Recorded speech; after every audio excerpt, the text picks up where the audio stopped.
Si l'histoire de la Terre du Milieu nous a bien appris quelque chose, c'est que le mal cherchera toujours à s'immiscer là où réside la lumière. Une lutte quasi continuelle entre les deux camps pour imposer sa vision sur le monde. Instruments du pouvoir par leurs constructeurs, les forteresses sont les vectrices de cette longue histoire inscrite dans la pierre. Utumno, Angband, Gondolin ou Menegroth, autant de noms inscrits parmi les légendes. Au sein de toutes ces illustres citadelles, il y en a bien une qui a basculé de la lumière vers les ténèbres. Je fais bien entendu référence à Dol Guldur, la forteresse maudite.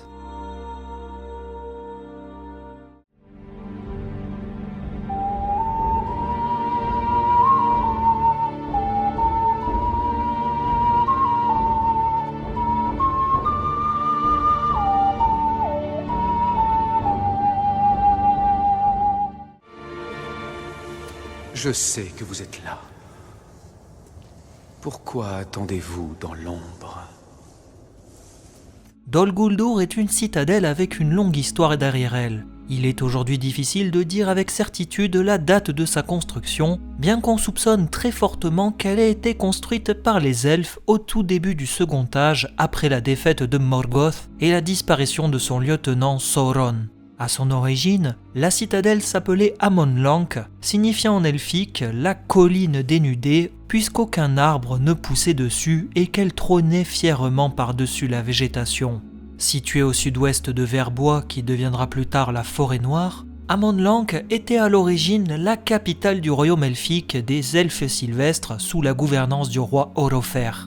Le monarque elfe dirigeait un puissant royaume depuis sa forteresse, rivalisant même avec son voisin de la Lorienne. À la toute fin du Deuxième Âge, Orofer participa à la guerre contre l'infâme seigneur noir Sauron, en menant ses troupes avec l'ultime alliance pour lutter contre le mal. Malgré une victoire décisive devant la Porte Noire, le roi Orofer ne survécut pas à la bataille et c'est son fils Thranduil qui hérita de la couronne. Le jeune roi avait lui aussi participé à la bataille aux côtés de son père et il se chargea personnellement d'organiser la retraite de ses forces jusqu'à son nouveau royaume. Sur la totalité des soldats, seulement un tiers revient sain et sauf avec Thranduil. Pendant plus de 1000 ans, les elfes sylvestres restèrent dans la forêt à panser leurs plaies. Ce fut l'occasion saisie par l'ombre afin de prendre de plus en plus de place au sein de leur territoire. Chaque jour qui passe, les elfes sylvestres reculaient vers le nord jusqu'à abandonner complètement la forteresse d'Amon Lank au sud. Autour de l'an 1050 du Troisième Âge, un nécromancien s'installa dans la forteresse abandonnée et la renomma Dol Guldur, signifiant en elfique la tour de la sorcellerie. Voyant l'ombre grandir, le roi Thranduil ordonna la retraite définitive de son peuple qui s'installa de l'autre côté de la rivière, abandonnant le reste de la forêt aux ténèbres. Le monarque refusait d'infliger plus de douleur à son peuple qui avait tant souffert par le passé. Informé de la situation, le Conseil Blanc pensait tout d'abord qu'il s'agissait d'un Nazgûl qui était installé dans la forteresse fraîchement réhabilitée. Cependant, le Conseil des Sages ignorait que ce nécromancien était en réalité Sauron, le malveillant Maya qui cherchait à retrouver ses forces pour revenir semer la terreur en Terre du Milieu. En l'an 2063 du Troisième Âge, le magicien Gandalf décide de s'aventurer seul dans la forteresse de Dol Guldur, mais n'y perçoit aucune aura malveillante. Juste avant son arrivée, Sauron a fui à l'est en sentant le magicien approcher, car il ne souhaitait pas être démasqué. Ce n'est qu'environ 4 siècles plus tard, en l'an 2460 du Troisième Âge, que Sauron reviendra dans la forteresse après que Gollum ait découvert l'anneau unique. Un épais brouillard noir entourait Dol Guldur et ses environs, masquant ainsi les créatures malveillantes qui s'y regroupaient peu à peu. En l'an 2845, le roi nain Thrain II, dernier porteur d'un anneau de pouvoir nain, fut capturé dans la forêt noire alors qu'il se rendait vers la montagne solitaire. Il fut emmené à Dol Guldur, son anneau arraché de sa main et torturé par ses geôliers. 5 ans plus tard, en l'an 2850, Gandalf entrera de nouveau à Dol Guldur et y trouvera le nain mourant qui lui donnera la clé et carte pour rejoindre le royaume d'Erebor. 2 objets que Gandalf donnera plus tard à Thorin, le fils de Thrain. Le magicien avait donc la confirmation que le nécromancien n'était pas un Nazgûl, mais en réalité Sauron et qu'il n'avait pas encore récupéré toutes ses forces. le magicien retourna auprès du Conseil Blanc, les informa et leur proposa d'attaquer Dol Guldur pour éliminer l'esprit de Sauron une fois pour toutes. Ce conseil était composé des seigneurs elfes Elrond, Galadriel et Círdan, ainsi que des magiciens Gandalf et Saruman. La proposition du magicien gris fut largement contestée par le leader du conseil, Saruman le Blanc, qui souhaitait attendre afin d'en savoir plus. Il faut savoir que le magicien blanc était en réalité en train de fouiller les abords du fleuve Anduin à cette époque, non loin de la forteresse de Dol Guldur, car il cherchait l'anneau unique qui avait été perdu par le roi Isildur en l'an 3 du Tiers-Âge. On saura des années plus tard que Saruman a retrouvé le corps d'Isildur ainsi qu'un objet bien caractéristique, une histoire que j'ai précédemment évoquée dans un autre récit.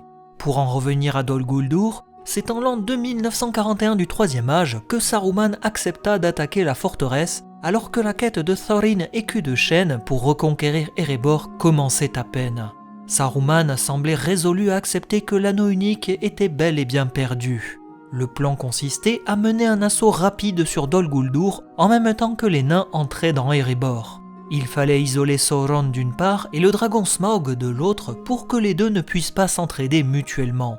À ce jour, le contenu de la bataille nous est totalement méconnu, bien qu'on soupçonne qu'il y ait eu un grand affrontement magique entre le camp de la lumière et celui des ténèbres. Grâce à la puissance de Saruman le Blanc, le terrifiant Sauron révéla son identité et fut banni de la forteresse où il trouva refuge derrière les montagnes noires du Mordor. Une fois la bataille terminée, Gandalf s'en retourna auprès des nains pour participer à la bataille des 5 armées au pied d'Erebor, laissant Dol Guldur abandonné encore une fois. Il faut attendre une dizaine d'années, soit en l'an 2951 du Troisième Âge, pour que Dol Guldur soit de nouveau occupé par un serviteur du mal. Sauron envoya son lieutenant Khamûl, le chef des Nazgûl en second, derrière le roi sorcier pour reprendre l'entreprise du mal en ce lieu. Le fantôme de l'anneau n'était pas seul dans cette mission, puisqu'il était accompagné de 2 autres spectres. Leur objectif était de reconstruire la forteresse et regrouper les forces du mal afin d'attaquer plus tard le nord, notamment les royaumes elfiques de la Forêt Noire et Lórien. Par 3 fois, les forces de Khamûl essayèrent d'attaquer la Lórien et par 3 fois ils échouèrent. Le pouvoir de l'anneau de Galadriel était bien trop puissant pour les Nazgûl et seul le Seigneur des Ténèbres en personne pouvait rivaliser face à une telle énergie. Il en était de même pour le royaume de Thranduil au nord, lui aussi attaqué sans relâche par les troupes de Khamûl. Ceci explique pourquoi le royaume des elfes sylvestres n'a pas pu aider les autres serviteurs de la lumière pendant la guerre de l'anneau. Thranduil était occupé à défendre ses terres, restant dans une posture défensive plutôt qu'offensive. Le feu avait réduit en cendres une partie de la forêt, mais les elfes avaient tenu bon face aux assauts répétés des orques. Les 2 armées elfes repoussèrent encore plus loin l'ennemi jusqu'aux frontières de Dol Guldur, là où tout devait s'achever. Les forces elfes de Lórien, menées par le couple Celeborn et Galadriel, entreprirent d'entrer dans le domaine de la sinistre forteresse. Le 25 mars de l'an 3019 du Troisième Âge, l'anneau unique était détruit dans les flammes de la montagne du destin et les 3 Nazgûl qui défendaient Dol Guldur disparurent avec leur maître.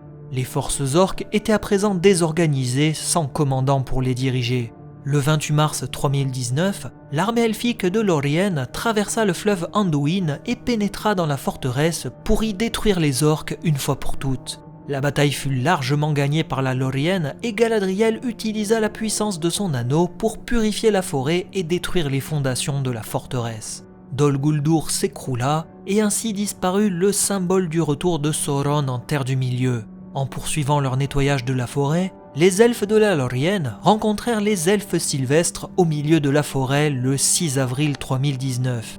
Celeborn et Thranduil décidèrent de renommer la forêt en Erin las Galen, que l'on peut traduire en bois des vertes feuilles. Vient ensuite le partage du territoire où chaque camp se voit octroyer une part équitable. Thranduil prit pour domaine la partie nord de la forêt, laissant le sud à son allié Celeborn et le centre aux Béorniens ainsi qu'aux hommes vivant dans les bois. Les ténèbres étaient définitivement chassées des lieux et la lumière pouvait enfin reprendre ce qui lui appartenait à l'origine. La forêt retrouva ses couleurs occultées par la période sombre qu'elle avait traversée. Dol Guldur sera considéré comme l'une des dernières grandes batailles de la guerre de l'anneau, pas forcément décisive puisque Sauron était vaincu, mais tout de même important par son symbolisme. C'est sur ce constat plein d'espoir que s'achève ce récit, et j'espère que vous avez eu plaisir à l'écouter en ma compagnie. On se quitte en musique et on se dit à la prochaine pour d'autres histoires et explorations de la Terre du Milieu. Namarie.